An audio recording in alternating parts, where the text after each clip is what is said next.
অবশেষে দীর্ঘ জল্পনা-কল্পনা, অনিশ্চয়তা এবং নানা ধরনের প্রশাসনিক জটিলতার অবসান ঘটিয়ে নবনির্বাচিত সরকার প্রধান এবং বিএনপির শীর্ষ নেতা তারেক রহমান নবম পে স্কেল গ্যাজেট প্রকাশের চূড়ান্ত ও ঐতিহাসিক সিদ্ধান্ত গ্রহণ করেছেন।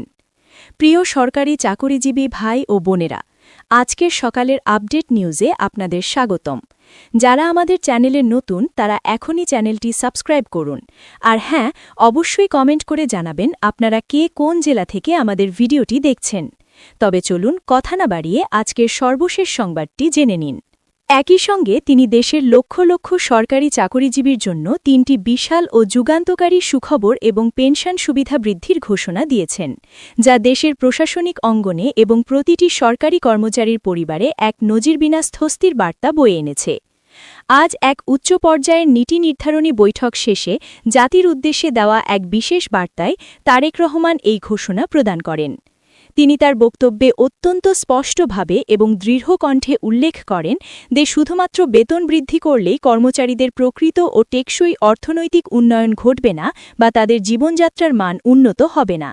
অর্থনৈতিক শক্তি ফেরাতে এবং কর্মচারীদের বার্ধক্যকালীন নিরাপত্তা ও সম্মান নিশ্চিত করতে অবশ্যই পেনশন সুবিধার শতভাগ বা তার কাছাকাছি পর্যায়ে বৃদ্ধি করা প্রয়োজন।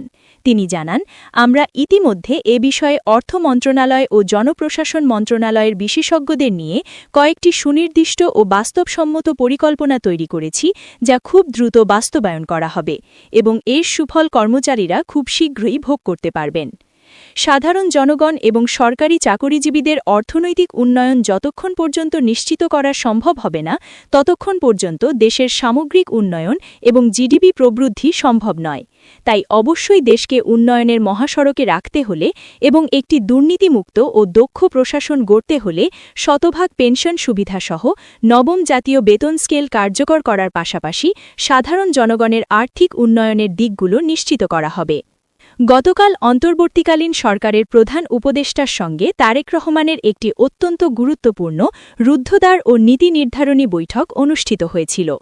এই বৈঠকে কবে নাগাদ গ্যাজেট প্রকাশ করা হবে এবং এর আইনি ও আর্থিক দিকগুলো কী হবে তা নিয়ে ঘণ্টার পর ঘণ্টা বিস্তারিত আলোচনা হয়।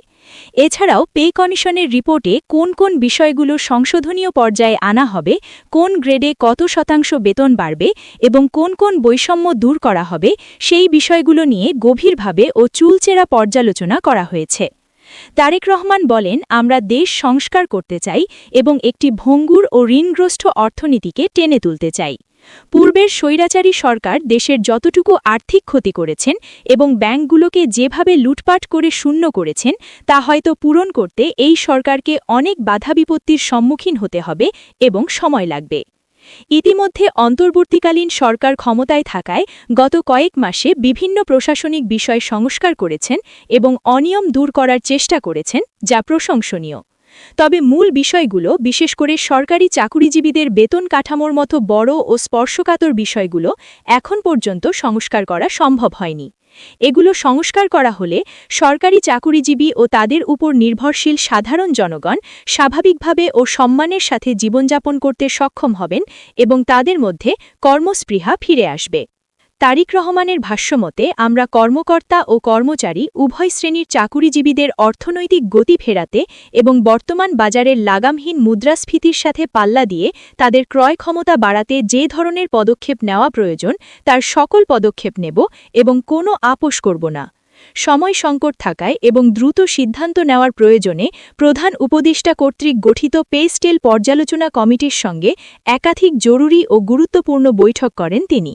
সেখানে পর্যালোচনা কমিটি তাকে জানিয়েছেন যে প্রধান উপদেষ্টা কর্তৃক গঠিত পে কমিশন দীর্ঘ সময় ধরে বাজার যাচাই করে এবং পরিসংখ্যান বিশ্লেষণ করে যে রিপোর্ট উপস্থাপন করেছেন এটা পুরোটাই যুক্তিসম্মত এবং বিজ্ঞানসম্মত।